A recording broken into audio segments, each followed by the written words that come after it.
معرفی نوع‌های گوناگون هنرهای مردمی و تاریخ مختصر آنها از فرهنگنامه‌ها در بخشی از سلسله هنرهای مردمی.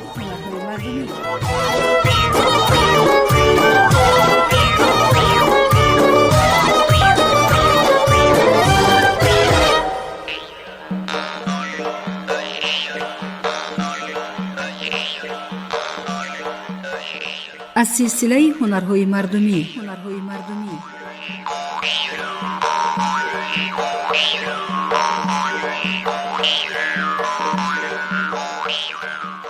داغمانی. سلام شنوندگان ارجمند. داغمانی، داغنهی، داغسوزی یکی از اصولهای طبابت در طب قدیم. داغمانی برای بازداشتن پهنشوی فساد، قوی گرداندن اندام مزاجش سرد، حل نمودن ماده‌های فاسد به اندام چسبیده، نگه داشتن خونروی و غیره استفاده می‌گشت.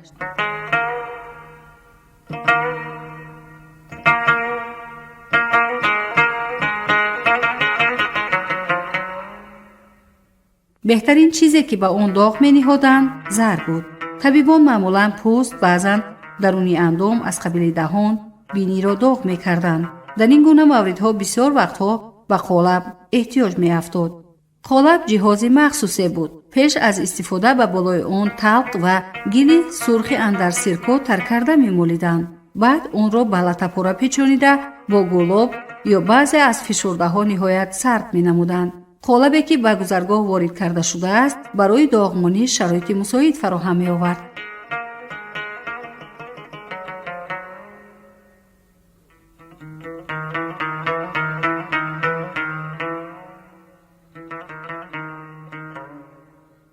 طبیب داغمان را اندرون قالب می‌درآورد و احتیاطکارانه به جای لازم می‌رسانید. با مقصد ثمره بیشتر آوردن طبابت و گزند نرسیدن به بافته‌های اطراف، عصب‌ها و ترها، پیوندها و غیره داغمان را باریکتر از فضای قالب می‌ساختند. برای بازداشتن خونروی قوی‌تر داغ می‌ماندند تا که خشک‌ریشه عمیق و سخت پدید آمد زود بجور نشود. افتادن خشک‌ریشه داغ خونرو باعث آفت می‌گشت که بزرگتر از پیشینه بود. اگر برای افشاندن گوشت ضرورت داغمانی پیش می‌آمد، طبیبان بهر معین کردن حد درستی آن تا محل پیدایش درد داغ می‌گذاشتند.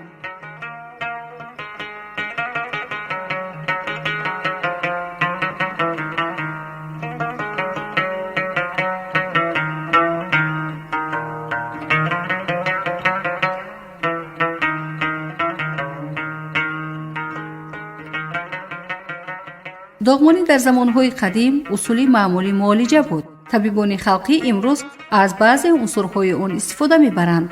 در طب معاصر طرز نو داغمانی ترموکواگولیاسیون موجود است که با استفاده از برق صورت می‌گیرد.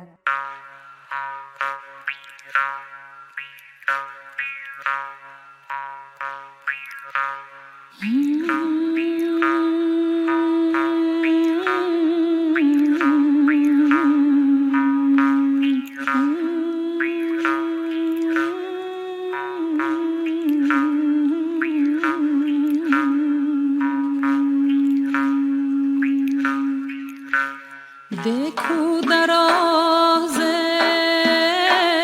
देखो दराज़ गाहे बखराश मम्यो इव गाहे बनोज देखो दराज़े देखो दराज़ गाहे बखराश मम्यो इव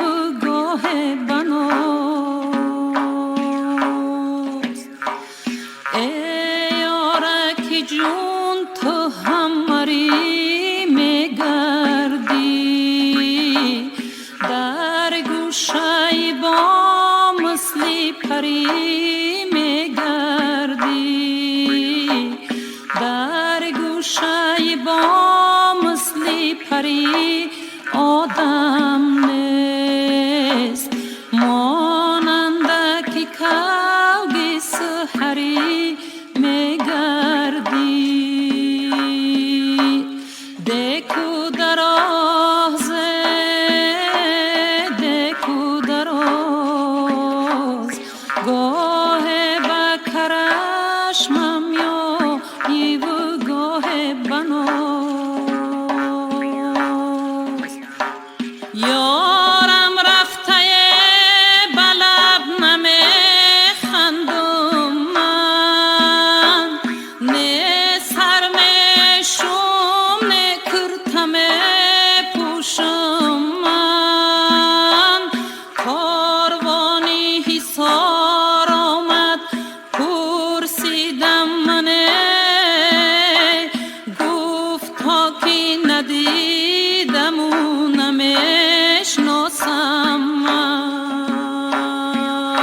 ناز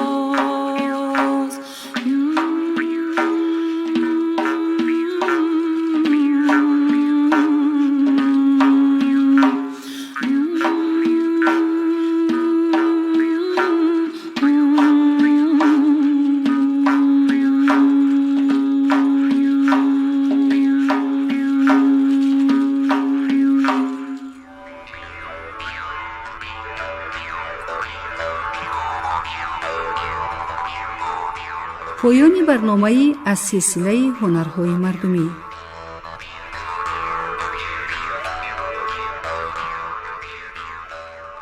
در تهیه و پخش آن صدابردار دلشاد میرزا، کارگردان زبیدالله جان محمد، محرر گلستان کریمه و صحنه گرفتن. شاد بمانید.